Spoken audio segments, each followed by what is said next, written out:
So here's a bulletin about the actual history of the fort.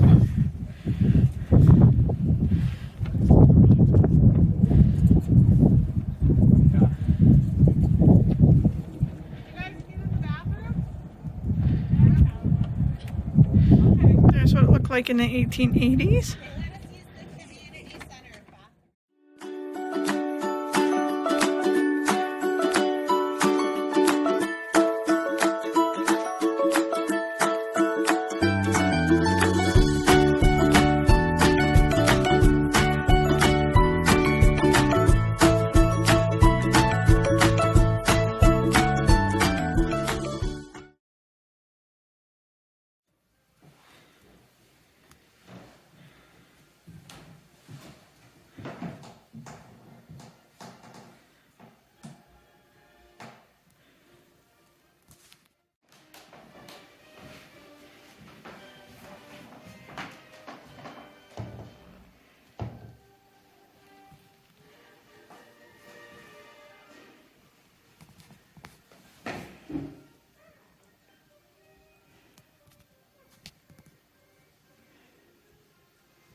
Many officers opposed the policy that required frequent reviews because officers understood that each upheaval caused problems. Groups would get fed up, leave the reservations, and start raiding again, creating more problems for the Army. While the Army's goal was to control the Indians, they felt that once on the reservations and peaceful, they should be left alone. But many times, groups would pull up there and such movements served as a catalyst for the officers and the scouts firing on the soldiers. Apaches began to gather around the medicine man, J.A. Clinic, who was proclaiming he could raise the dead. The local Indian agent feared that this could be the beginning of new hostilities. Colonel Carr, Captain Hinton, and a company of scouts were sent to arrest the medicine man. The night after the arrest, they were attacked, and in the commotion, some scouts fired on the soldiers. The scouts who fired on the soldiers surrendered or were arrested. So we are now on the grounds of the fort. So these buildings were built after the fort was moved here. It did serve 4 years down closer to the river before it was moved here. But this row of buildings up here is actually original to this fort. So I'll give you a little history of the fort because I didn't record while we were inside the museum. This was a fort used during the American Indian Wars.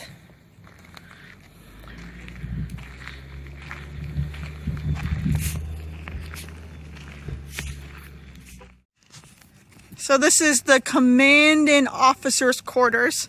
So we're gonna go ahead and show you a little bit about the plaque. And I won't read that out loud, but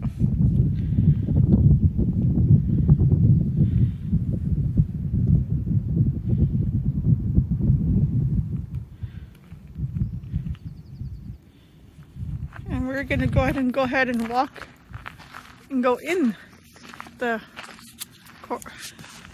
quarters.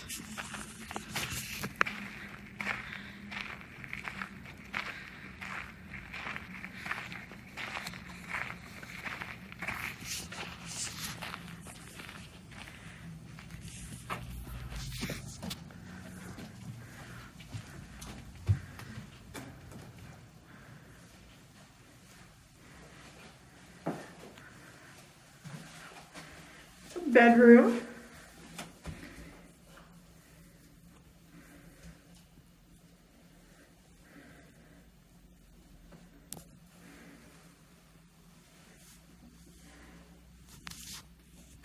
Here's looks like to be the living room. Beautiful bay window area. Oh, this is the parlor, or excuse me.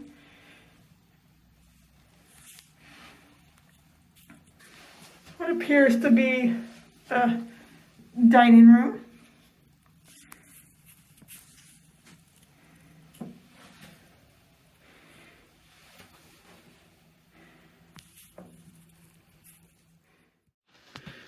And here is the kitchen.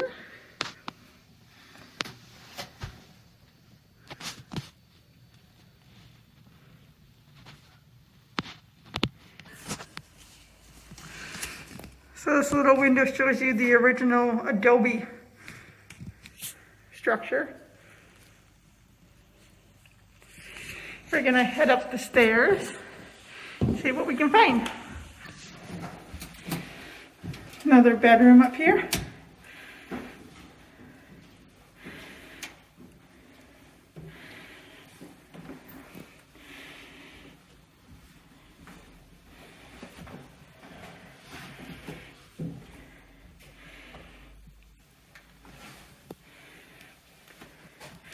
Spinning wheel. This appears to be a children's room.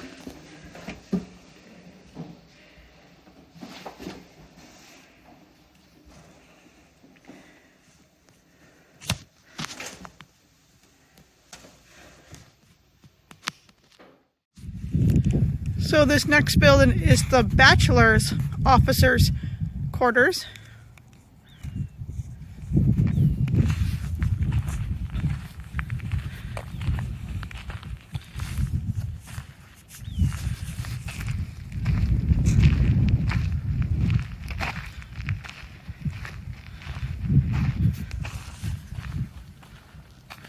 So this one looks like it's only a 1-story, where the other one was a 2-story.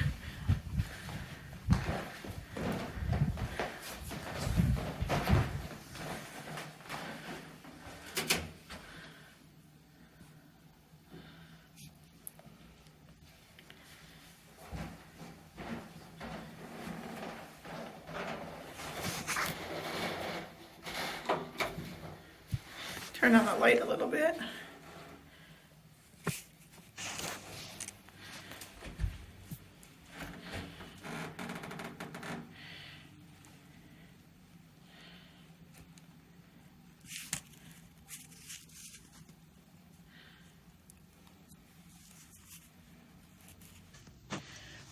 Dining room with a little desk.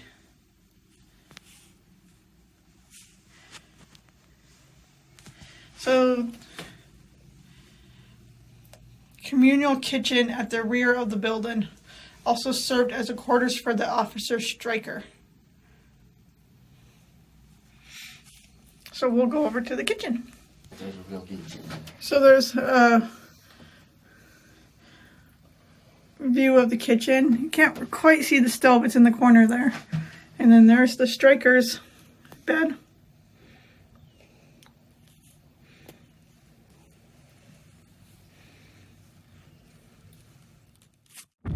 So we are coming up on the surgeon's quarters, and according to the lady back at the museum, they actually did their surgeries right here at the quarters and then moved them to the hospital. The hospital is no longer standing. It would have been over in the field over here. So there's the only buildings that are still standing are the officers' row and the administration building, which now houses the museum.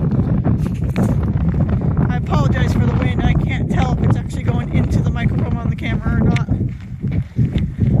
But we'll take a look inside the surgeon's quarters.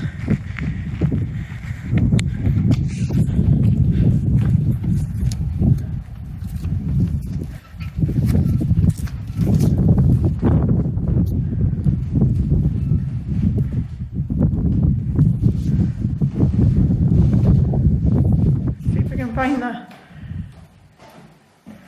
I don't know, nope. So this appears to be like a living room area or parlor, I guess they called it back in those days.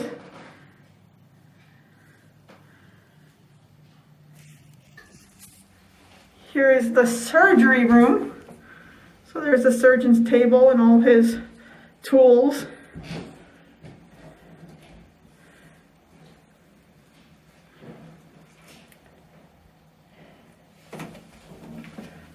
Bed and an old-fashioned wheelchair back there in the corner.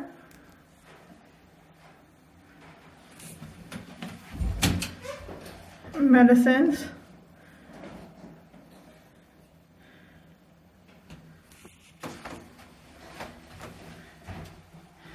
Exam chair / table.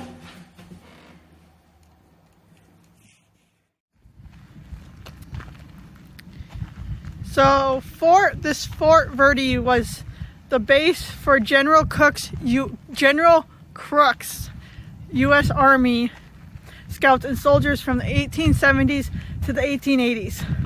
From 1865 to 1891, Camp Lincoln, Camp Verde, and Fort Verde were home to officers, doctors, families, enlisted men, and scouts. This park is the best preserved example of the Indian Wars period fort in the state of Arizona.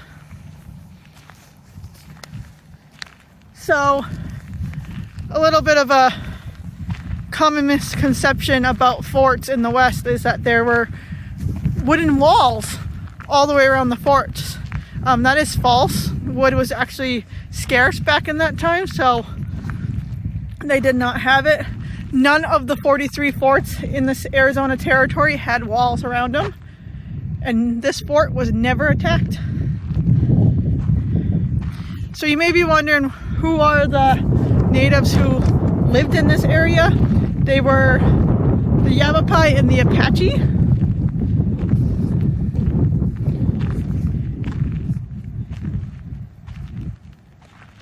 %90 of the soldiers stationed here were in the infantry units. The others were cavalry. The maximum number of troops stationed here was 306, with 11 officers, 19 civilians, and 36 Apache Indian scouts. The average number of enlisted men was only 110.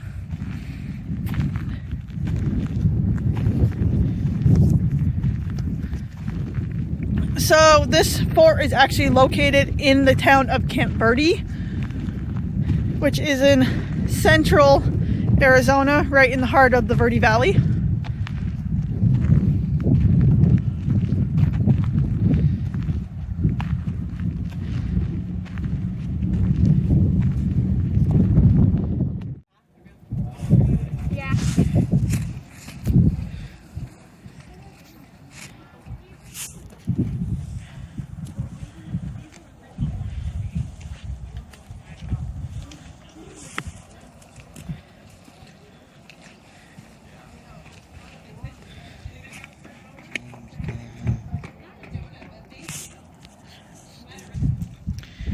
So this marks the 0-mile post of the General Crook Trail.